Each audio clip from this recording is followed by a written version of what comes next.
मैं 19 साल की एक खूबसूरत पंजाबन लड़की हूँ, लेकिन मेरे लिए इस उम्र को संभालना बहुत मुश्किल हो रहा था, क्योंकि मैंने इस उम्र में ही वो सब देख देख इतना तजर्बा हासिल कर लिया था जो आमतौर पर 28 साल की उम्र की लड़की को होना चाहिए। जब मैं रात के किसी पहर अपने वालिदैन को देखती तो अपने जज्बात पर काबू रखना मेरे लिए मुश्किल हो जाता और मैं पसीने में शराबूर हो जाती। मेरे अंदर एक शदीद इज़्तिराब पैदा हो जाता, जिसकी वजह से बाकी रात मेरे लिए एक इम्तिहान बन जाती। शायद यही वजह थी कि 19 साल की उम्र में मेरा ज़हन मुकम्मल तौर पर बर्बाद हो चुका था और मेरे ज़हन में ऐसे ख्यालात आते थे जो एक नौजवान लड़की के लिए नामुनासिब थे। हमारा एक कमरे का घर था जहां मैं, मेरे वालिदैन और मेरी छोटी बहन रहते थे। मेरी बहन मुझसे तकरीबन 8 साल छोटी थी, इसलिए वो उन बातों को नहीं समझती थी जो मुझे समझ आ चुकी थी। जब मैं आधी रात को अपने वालिदैन को गुफ्तगू करते सुनती तो मेरे कान सुर्ख हो जाते और शर्म से मेरा जिस्म कांप उठता। मेरे वालिद की गुफ्तगू में बेहयाई की झलक होती और मैं ये चाहती कि मैं उठकर बैठ जाऊं और उन्हें बताऊं कि मैं जाग रही हूं, लेकिन मेरे अंदर इतनी हिम्मत नहीं थी कि मैं अपने वालिद के सामने कह सकूं। मैं बस अपनी आंखें बंद कर लेती और अंदर ही अंदर शर्म से पिघलती रहती। और कभी मेरे जज्बात इतने शदीद हो जाते कि मेरा दिल चाहता कि मैं उठकर अपने वालिद को रोकूं और कहूं कि अब बस करें, मेरा सब्र जवाब दे चुका है और मैं मजीद ये सब नहीं बर्दाश्त कर सकती। लेकिन मैं सिर्फ सोचती रह जाती।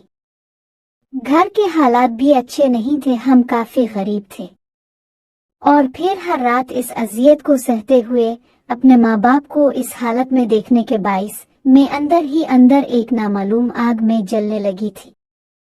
मेरा दिल चाहता था कि कोई ऐसा शख्स मिले जो मेरा हाथ थाम कर मुझे इस घर से दूर ले जाए और मैं इसके साथ अपनी तमाम ख्वाहिशात की तकमील कर सकूं, लेकिन ये भी मुमकिन नहीं था क्योंकि मेरी जिंदगी में ऐसा कोई फर्द मौजूद नहीं था।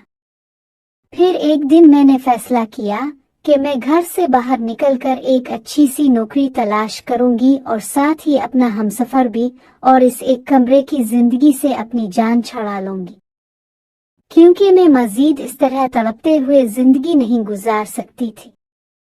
फिर जब मैंने अपने वालिद को बताया कि मैं नौकरी करना चाहती हूँ, तो वो जोर से हंसा और बोला कि तालीम के नाम पर तुम्हारे पास कुछ भी नहीं है और तुम नौकरी करोगी, यहाँ तो अच्छा भला इंसान जूते चटकाता फिरता है।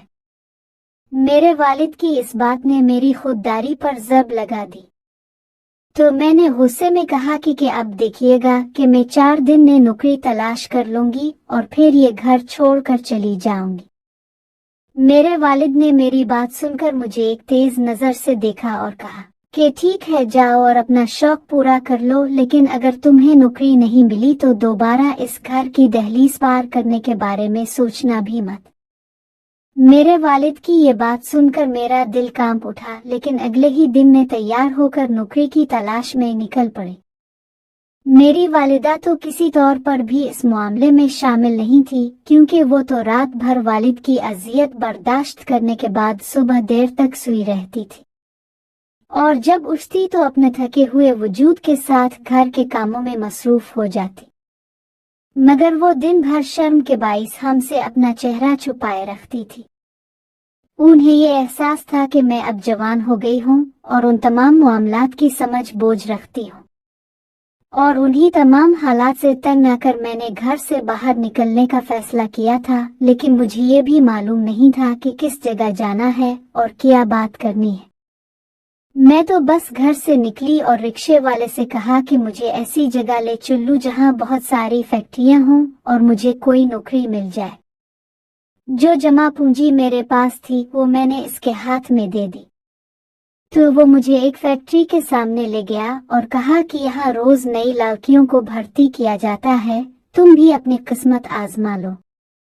मैंने इसका शुक्रिया अदा किया और फैक्ट्री के अंदर चली गई तो मालूम हुआ कि यहाँ सिर्फ पढ़ी लिखी लड़कियों को ही रखा जाता है। मुझे समझ नहीं आ रहा था कि क्या करूं। मैं तो अपने वालिद के सामने बड़ी बड़ी बातें करके आ गई थी तो मैं रिसेप्शन पर बैठी इस लड़की के पास आई और उससे आजिज़ाना गुजारिश करते हुए कहा कि मेरी मालिक से बात करवा दो, मैं खुद इससे अपना मसला बयान करूंगी। तो इसने मुझे गौर से देखा और कहने लगी कि मालिक हर किसी से नहीं मिलते। इसकी बात सुनकर मैं बाहर जाने लगी तो मेरी नज़र एक बड़ी गाड़ी पर पड़ी और इसमें से एक पेंट कोट पहने हुए लंबे चौड़े आदमी को उतर कर आता देखा। मुझे यकीन था कि यही कंपनी का मालिक होगा। वो तकरीबन 50 साल का था और मेरे वालिद से उम्र में थोड़ा बड़ा था। बेइख्तियार मुझे अपने वालिद की याद आई और उनकी वो बातें भी जो वो रात को मेरी वालिदा से किया करते थे। मुझे यकीन था कि इस उम्र में अक्सर मर्द जज्बाती तौर पर बेकाबू होते हैं, इसलिए मैंने एक सोच के तहत अपना दुपट्टा सामने से हटाया और थोड़ा सा गला नीचे को सिरका दिया, फिर अपने बाल खोलकर उसके करीब पहुंच गई, क्योंकि मुझे किसी भी सूरत में ये नौकरी दरकार थी और साथ ही किसी का साथ भी। फिर मैंने आहिस्ता से इससे मुखातिब होकर कहा, सर मेरी बात सुन लीजिए। इस शख्स ने मुझे एक गहरी नजर से देखा, फिर मेरे करीब आया और अपने गार्ड की तरफ देखा तो गार्ड ने बताया कि ये नौकरी के लिए आई है। वो शख्स मेरी खूबसूरती को नजरअंदाज न कर सका और सर से पांव तक देखते हुए मुझे अपने पीछे आने का इशारा करके चल पड़ा। मैं भी बड़ी शान से इसके पीछे पीछे अंदर दाखिल हो गई तो रिसेप्शन हैरत ज़दा रह गई, क्योंकि जब मैं बाहर निकली थी तो मेरा ज़ाहिरी हुलिया बावकार था, लेकिन अब मैं बहुत ज्यादा खुद को नुमायां कर चुकी थी। मेरी खूबसूरती सबके सामने आ रही थी। फिर मैंने मुस्करा कर रिसेप्शन को देखा और मुझे ऐसा महसूस हुआ जैसे मैंने पहली कामयाबी हासिल ली हो, मगर मुझे ये नहीं मालूम था कि मैंने अपनी बर्बादी के रास्ते पर कदम रख दिया है। मालिक ने मुझे अपने कमरे में ले जाकर मेरे सामने बिठाया और कहा, अपनी फाइल दिखाएं ताकि मैं देख सकूं कि आप काबिल भी हैं या नहीं।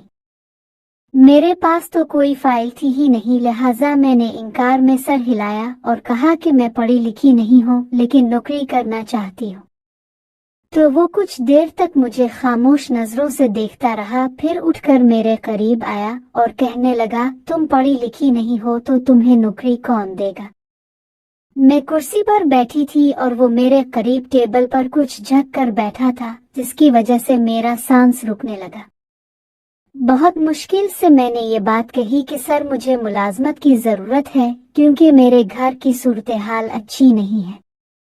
मेरी बात सुनकर वो मुस्कुराया और कहने लगा कि ठीक है, मैं तुम्हें एक मुलाजमत देने के लिए तैयार हूँ, लेकिन तुम्हें बहुत मेहनत और लगन से काम करना होगा। ये बात सुन